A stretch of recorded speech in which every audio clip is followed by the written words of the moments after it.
All of us, you, me, everyone you know, are the keepers of great insight, wisdom, and experience. Valuable truths, large, medium, and small, worthy of sharing with others. Some of us are confident in our ability to tell stories, and so we do. Others, less confident, and some of us not confident at all. But that doesn't mean that the ones who are less confident or unconfident have anything less of meaning to share. One of the reasons I wrote Storytelling for the Revolution and my previous book called Storytelling at Work is to encourage everybody, no matter how they assess their skill or ability or confidence, to come out of the closet and step up and share their stories with others, because that's what's needed these days. We need to raise the bar for the content and the quality of conversations we're having, not just talking about all the bad news. And by the way, the media is 90% bad news, with an occasional story of a cat being rescued from a tree. If it bleeds, it leads, is what the media is ruled by. They know what people respond to, and so the media has become basically a platform for the dissemination of bad news. War, famine, greed, corruption, terrorism, climate change, etc., etc., etc. And it's not like these topics are not worthy of being communicated. They're important for us to listen to, attend to, and respond to. But it is not the only game in town. There is another kind of story going on that is actually good news. And we are the keepers of those stories, but all too often we are not sharing them with each other. I ask myself the question, why not? Me, why don't I speak my stories that are meaningful and have the potential to raise the bar or raise and elevate the conversation on planet Earth? And why do the people I meet tend to be too shy about that? Well, there are some very definable and very predictable reasons why. I'm going to give you a few of them, and you get to see if those describe you. The first one that I found is people think their stories don't matter. They're not cosmic enough.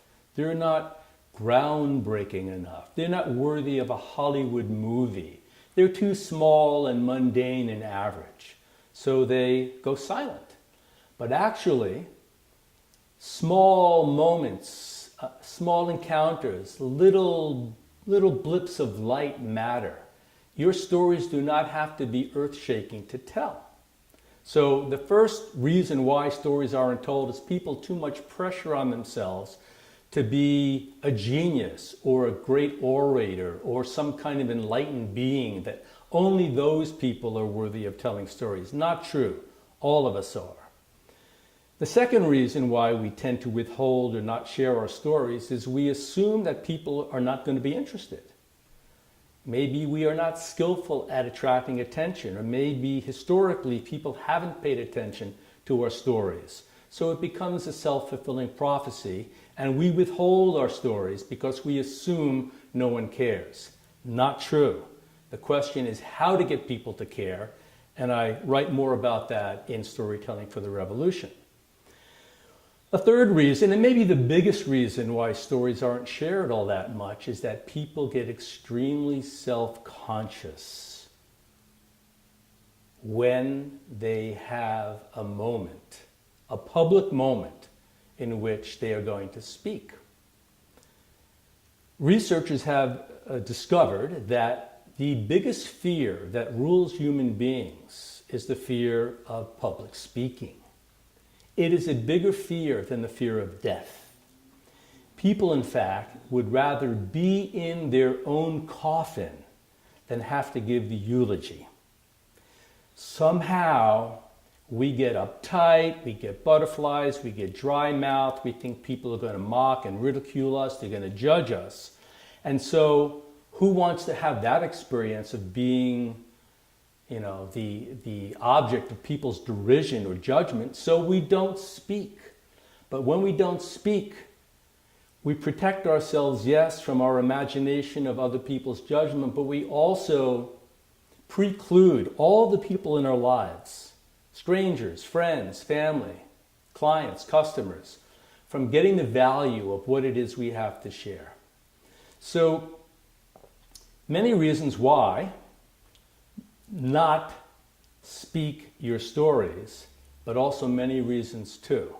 And I am encouraging you, if any of those first three reasons make you shy to speak, you think your stories don't matter, they're not important enough, they're not powerful enough, you don't think you're a good storyteller, and you are somehow afraid or shy or reserved to tell your stories, to be willing to just park that for a moment and consider what would it be like if you were not bound by those obstacles and all that you've learned and all that you know and all that you have to share had a forum to be delivered to others.